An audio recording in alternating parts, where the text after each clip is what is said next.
সুন্দর আচরণ দিয়ে, ইহসান দিয়ে যা জয় করা যায়, নরম আচরণ দিয়ে যেটা অর্জন করা যায়, কঠোরতা দিয়ে সেটা পারা যায় না।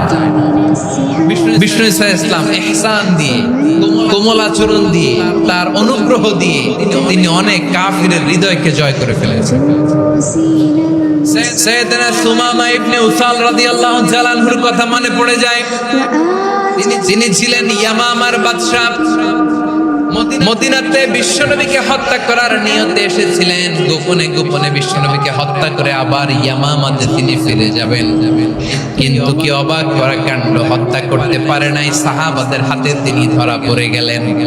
সাইয়েদনা সুমামা ইবনে উসাল রাদিয়াল্লাহু তাআলা আনহু হত্যার নিয়তে আসলেন, কিন্তু হত্যা করতে পারলেন না। সাহাবারা ওনাকে ধরে ফেললেন, ধরে মসজিদে নববীর পিলারের মধ্যে বেঁধে রাখলেন।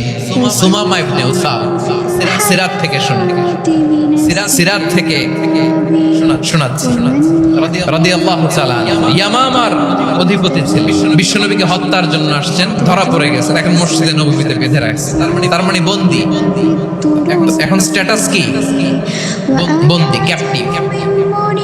বিষ্ণু ঈসা ইসলাম সাহাবাদেরকে বললেন তার খোঁজ খবর নিও, সুমামা ইবনে উসালের খোঁজ খবর নিও। সাহাবার বলেন, ইয়া রাসূলুল্লাহ, আপনাকে হত্যা করতে এসেছে, তার তো কঠিন ক্যাপিটাল পানিশমেন্ট হওয়া দরকার, কঠিন শাস্তি হওয়া দরকার। বিষ্ণু বললেন, না, আমি যেটা জানি তোমরা সেটা জানো না, তোমরা সুমামার সাথে ভালো আচরণ করো। বিশ্বনবী সুমামার কাছে গেলেন। প্রথম দিন যে তিনি কালেমার দাওয়াত দিলেন, ইমানের দাওয়াত দিলেন, ইসলামের দাওয়াত দিলেন, রিসালাতের দাওয়াত দিলেন, আখিরাতের দাওয়াত দিলেন। পরের দিন যে বিশ্বনবী সালাতের দাওয়াত দিলেন, যাকাতের দাওয়াত দিলেন, ইসলাম কি, কিভাবে, কেমন করে পালন করতে হয় চমৎকার আর্টিকুলেট করতে শুরু করলেন।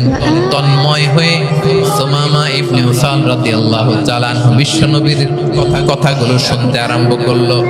একদিন নয়, 2 দিন নয়, টানা 3 দিন বিশ্বনবী সুমামার কাছে ইসলামকে প্রেজেন্ট করেছেন, উপস্থাপন করেছেন। আওয়াজ করে বলেন, কয় দিন? 3 দিন। 3 দিন মসজিদে নববীতে বাঁধা। আর সাহাবীদেরকে বললেন তার খোঁজ খবর নিও, তোমরা যে রুটি বানাও এর মধ্যে সবচেয়ে ভালো আটার রুটিটা তারে দিও, সবচেয়ে রিফাইন্ড খেজুর, যেটা পিওর খেজুর, এটা তারে দিও।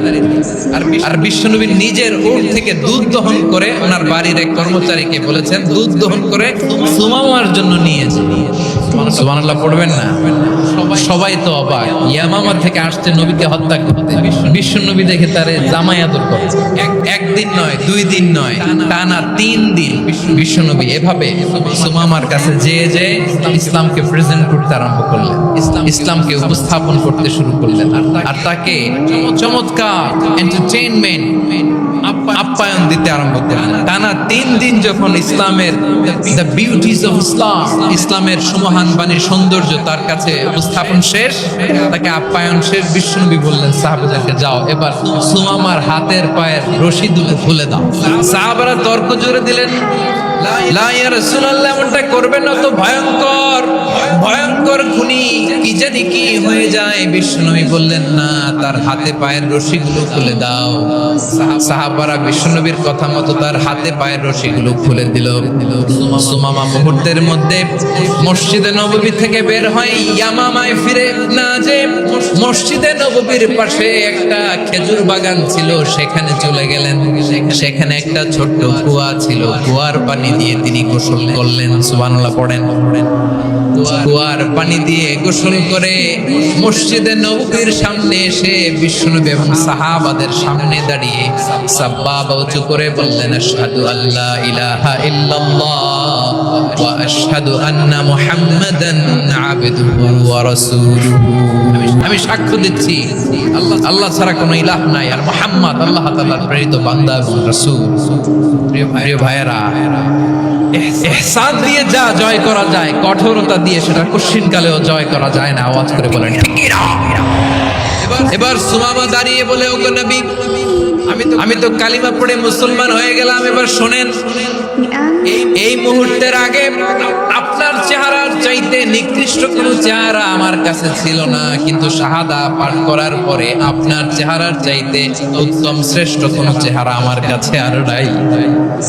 ও নবী, আজকের দিনের আগে ইসলাম ধর্মের চেয়ে নিকৃষ্ট অপছন্দনীয় কোনো ধর্ম আমার কাছে ছিল না, কিন্তু এই মুহূর্ত থেকে ইসলামের চেয়ে সেরা শ্রেষ্ঠ পছন্দনীয় কোনো ধর্ম আমার কাছে নাই।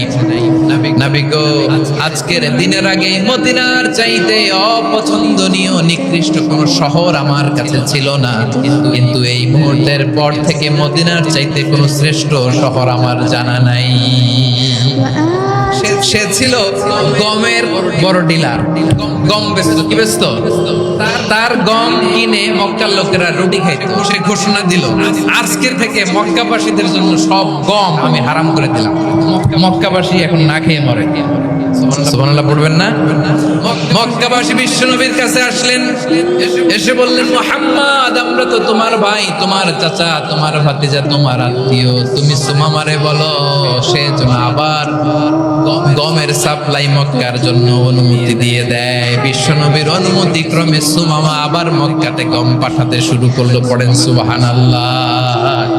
ইহসান, ইহসান দিয়ে আপনি যেটা জয় করতে পারবেন, you can win the heart of your enemies.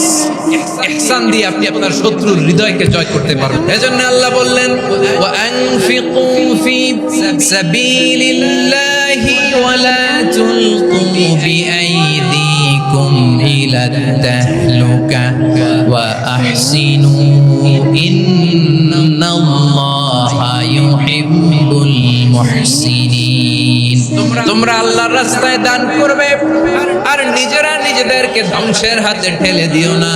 তোমরা একে অপরের প্রতি ইহসান করবে, কারণ ইহসানকারীদেরকে আল্লাহ বড় ভালোবাসেন। সুবহানাল্লাহ পড়ো।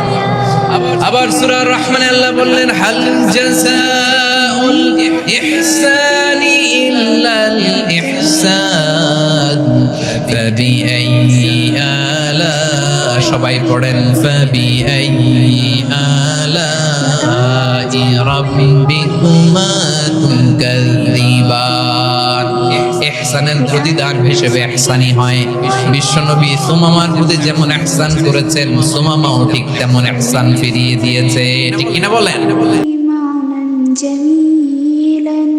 لبيعة المؤسفين